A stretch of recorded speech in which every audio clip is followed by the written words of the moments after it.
الحمد لله رب العالمين والصلاة والسلام على رسوله سيد المرسلين وعلى آله وأصحابه أجمعين মহান রব্বুল আলামিনের দরবারে শুকরিয়া যিনি আমাদেরকে ফজরের নামাজ আদায়ের পর কোরআন শোনার সুযোগ করে দিয়েছেন। আমরা কোরআনুল কারীমের সূরা ফাতিহা থেকে শুরু করে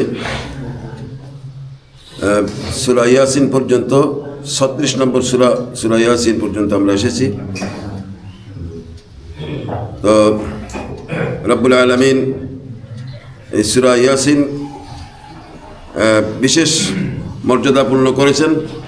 রাসূল পাক সাল্লাল্লাহু আলাইহি সাল্লাম বলছেন যে প্রত্যেক বস্তুর দিল থাকে, কোরআনের দিল হলো সূরা ইয়াসিন।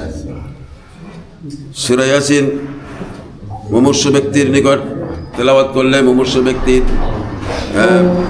কষ্ট লাঘব হয়। যে ঘরে কোরআন বিশেষ করে সূরা ইয়াসিন পাঠ করা হয় আল্লাহ তাআলা বরকত দান করেন। অভাবগ্রস্ত হলে অভাবনাটন আল্লাহ দূর করেন। বরকতময় সূরাটি আমরা এর প্রথম রুকু গতকালকে তেলাওয়াত করেছিলাম, আজকে দ্বিতীয় রুকু 13 আয়াত থেকে।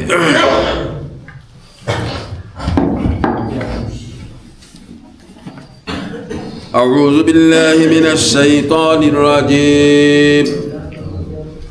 বিসমিল্লাহির রহমানির রহিম।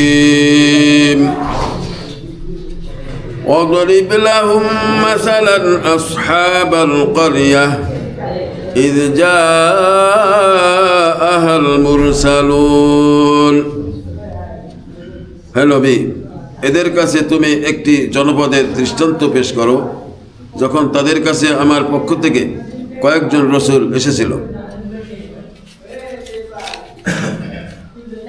এই জনপদটি হলো সিরিয়া অঞ্চলে একটি শহর,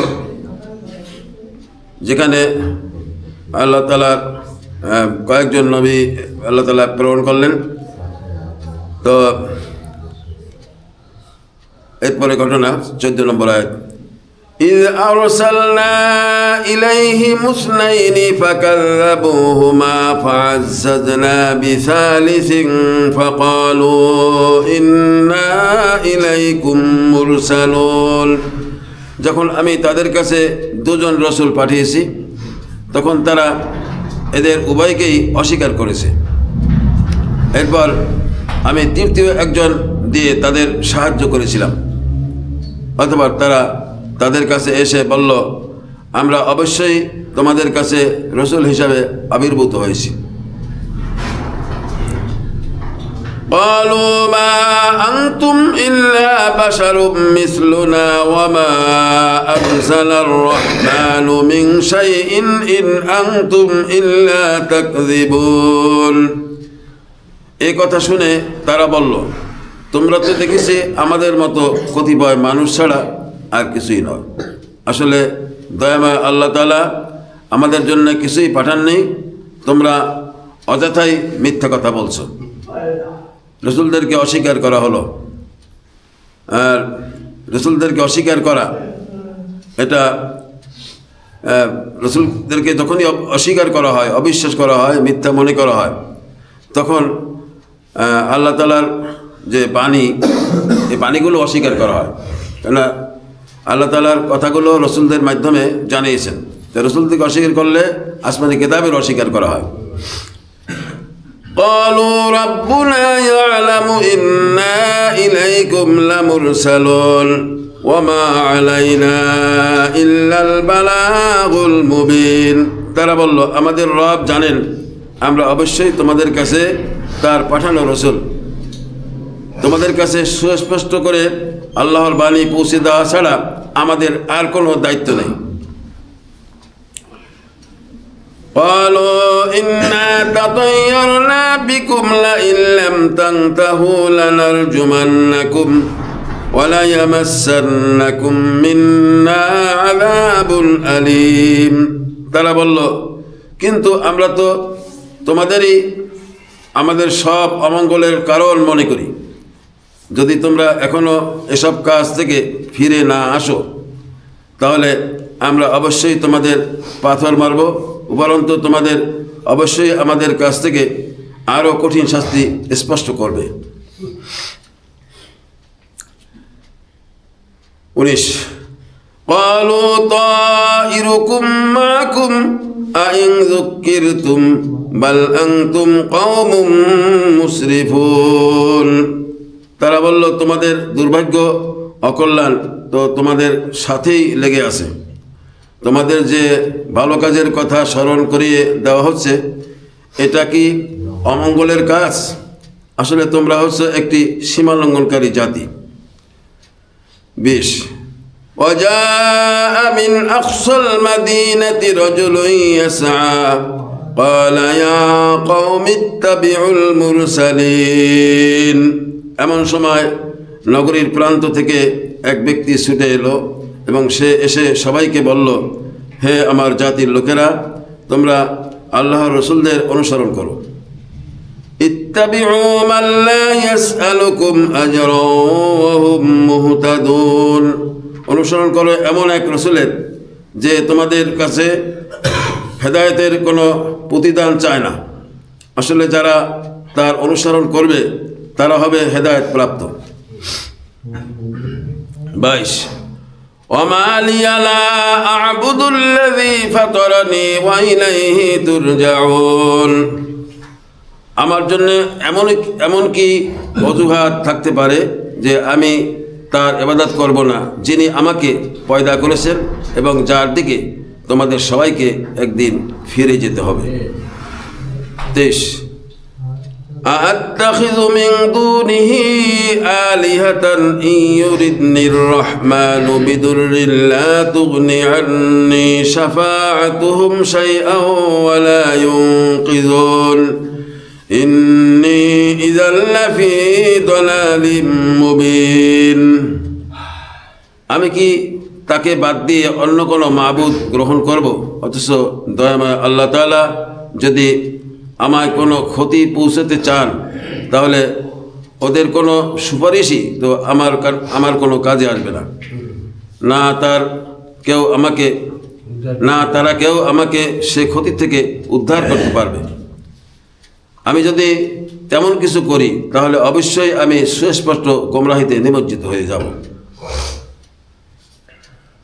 25-26 إني آمنت بربكم فاسمعون قيل ادخل الجنة قال يا ليت قومي يعلمون, অবশ্যই আমি এই গোমরাহির বদলে তোমাদের মালিকের উপর ঈমান এনেছি, অতএব তোমরা আমার কথা শোনো। তো এখানে এই যে আহ্বানকারী, একে ওই লোকেরা মেরে ফেলেছে। মেরে ফেলার পর তাকে বলা হলো, যাও তুমি গিয়ে জান্নাতে প্রবেশ করো। সে বলল, আফসোস যদি আমার জাতি আমার এই সৌভাগ্যের কথাটা জানতে পারত। বিমা গফারলি রব্বি ওয়াজআলানি মিনাল মুকরামিন, জানতে পারতো যে আমার রব আমাকে মাফ করে দিয়েছেন এবং আমাকে তিনি সম্মানিত মানুষদের দলে শামিল করে নিয়েছেন। ওমা আনসালনা আলা কওমিহি মিন বাদিহি মিন জুনদিন মিনাস সামাই ওয়ামা কুন্না মুনজিলিন, তার হত্যাকাণ্ডের পর তাদের শায়েস্তা করার জন্য আমি তার জাতির উপর আসমান থেকে কোনো বাহিনী পাঠাইনি, না আমার তেমন কোনো বাহিনী পাঠানো প্রয়োজন ছিল। ইন কানাত ইল্লা সাইহাতান ওয়াহিদাতান ফাইযা হুম খামিদুন, আমি যা কিছু করেছি তা ছিল একটিমাত্র বিকট গর্জন, তাতেই ওরা সবাই নিথর নিস্তব্ধ হয়ে গেল। 30 يا حسرة على العباد ما يأتيهم من رسول إلا كانوا به يستهزئون, আফসোস বান্দাদের উপর, তাদের কাছে এমন একজন রসুলও আসেনি যাদের সাথে তারা ঠাট্টা বিদ্রূপ করেনি। 31-32 এবং রুকুর শেষ আয়াত। ألم يروا كم أهلكنا قبلهم من القرون أنهم إليهم لا يرجعون وإن كل لما جميع لدينا محضرون। তারা কি এই বিষয়টি লক্ষ্য করেনি যে তাদের আগে আমি কত জাতিকে বিনাশ করে দিয়েছি, যারা আর কোনোদিনই তাদের কাছে ফিরে আসবে না। তাদের সবাইকেই একদিন আমার সামনে এনে হাজির করা হবে। তো দ্বিতীয় রুকুতে 32 আয়াত পর্যন্ত। তো এখানে এই রুকুতে যে কথা বলা হয়েছে যে আল্লাহ তাআলা কোনো এক এলাকায় রসুল প্রেরণ করেছেন, তো সে এলাকার লোক রসুলদেরকে মেনে নিল না, মেনে তো নিলই না, তাদের আহ্বানে সাড়া দিল না, এবং তারা অভিযোগ করলো যে তোমরা তো দেখছি আমাদের মতো মানুষ, আমরাও খাই তোমরাও খাও, আমরা ঘুমাই তোমরা ঘুমাও, আমরা হাটে বাজার যাই তোমরাও হাটে বাজার যাও, তোমরা কেমন রসুল হইলে? তো তোমাদের দাওয়াত যদি এটা বন্ধ না করো তাহলে তোমাদেরকে মেরে ফেলবো। এবং শেষ পর্যন্ত তারা চড়াও হলো, তাদের একজনকে মেরে ফেললো, এবং মেরে ফেলার পর আল্লাহ তাআলা তাকে জান্নাত দিলেন, জান্নাতে দাখিল করলেন। তো এই জান্নাতে দাখিল করার পর স্বপ্নযোগে অন্যরা তারা জানতে পারলো, তিনি বলছেন যে আমার কওমের লোকেরা যদি জানতো যে আল্লাহ তাআলা আমাকে পুরস্কৃত করেছেন তাহলে এই লোকেরা ঈমান আনতো। তো আল্লাহ তাআলা চান এই দুনিয়াটা হলো আখিরাতের খেত, এই দুনিয়ার জীবনটা যেন সে বিপদগামী না হয়। আল্লাহ তাআলার নির্দেশ মতো চললে জান্নাত তো আল্লাহ তাআলার হাতে নিয়ন্ত্রিত, এটা তো কোনো নেতাকতার হাতে নিয়ন্ত্রিত না। জান্নাতের মালিক হলেন আল্লাহ। আর জান্নাত ও জাহান্নামের এই সংবাদগুলো আল্লাহ তাআলা দিয়েছেন যে আল্লাহ তাআলা হলেন আহকামুল হাকিমিন, তিনি হলেন উত্তম বিচারক। তো তিনি তো একজন স্বৈরাচার ডিক্টেটর তাকে জান্নাত দেবেন এই আশা করবে, এটা তো হইতে পারে না, এটা ইনসাফের দাবিও না। ইনসাফের দাবি হলো যে সব কথাগুলো আল্লাহ তাআলা জানাই দেওয়ার পর যারা আল্লাহ তাআলার কাছে মাথা নত করবে, ইসলামের বিধান অনুসরণ করবে, আল্লাহ তাআলা তাদের জন্য জান্নাত বরাদ্দ রেখেছেন। এবং যারা শহীদ হয়ে যায় তাদের জন্য আপনার তাদের গোসলেরও প্রয়োজন হয় না। যিনি শহীদ হন তা গোসল করানোর প্রয়োজন হয় না, আল্লাহ তাআলা ফেরেশতাদের মাধ্যমে গোসলের ব্যবস্থা করে তাকে সেভাবে রেখে দেন। এবং কোরআনুল কারীমে বলা হয়েছে যে যারা আল্লাহর পথে নিহত হয় তোমরা তাদেরকে মৃত্যু মনে করো, তারা জীবিত।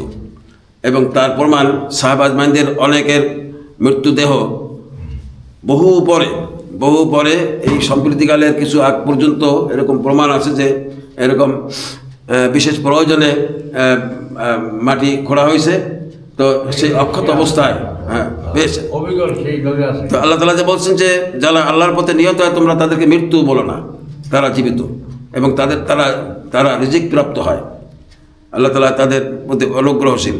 আল্লাহ তাআলা চান যে এই দুনিয়া ওই যে খেলাফতের দায়িত্ব পালন করতে গেলে দুশ্মন যারা খেলাফত চায় না, যারা আল্লাহ তাআলার বিধান চায় না, তারা চড়াও হবে, এটাই স্বাভাবিক।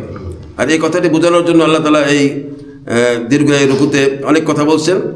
আর আল্লাহ তাআলা আফসোস করে বলছেন বান্দাদের প্রতি আফসোস, তাদের কাছে এমন একজন রসুল আসেনি যাদের সাথে তারা ঠাট্টা বিদ্রুপ করেনি। তো রসুল্লাহ কিন্তু স্বার্থহীনভাবে আল্লাহ তাআলার মেসেজগুলো পৌঁছেছেন। আবার রসুলদেরকে বলা হয়েছে যে তোমাদেরকে দারোগা করে পাঠানো হয়নি, জোর করে মানুষকে ইসলাম গ্রহণ করাইতে হবে এমনটি নয়। আমার দায়িত্ব হলো আল্লাহ তাআলার কথাগুলো তুমি তাদেরকে পৌঁছে দেবে। যে ঈমান আনার সে আনবে সে জান্নাতবাসী হবে, আর যে ঈমান আনবে না সে বিপদগামী হবে, সে জাহান্নামী হবে, এটাই স্বাভাবিক। তো আমরা এই কোরআন থেকে আমাদের শিক্ষা গ্রহণের মাধ্যমে নীতি নৈতিকতা যেন ঈমানের স্বাদ আস্বাদন করতে পারি, নীতি নৈতিকতা উত্তম নীতি যেন গ্রহণ করতে পারি, রসুল সাল্লাল্লাহু আলাইহি ওয়াসাল্লামকে আদর্শ হিসাবে আমরা গ্রহণ করব। রসুল সাল্লাল্লাহু আলাইহি ওয়াসাল্লামকে যদি আদর্শ হিসাবে আমরা গ্রহণ করি তাহলেই আমরা সফলতা লাভ করতে পারবো। আমা তাওফীক ইল্লা বিল্লাহ। আসসালামু আলাইকুম ওয়া রাহমাতুল্লাহি ওয়া বারাকাতুহু। আল্লাহুম্মা সাল্লি আলা মুহাম্মাদিন ওয়া আলা আলি মুহাম্মাদিন কামা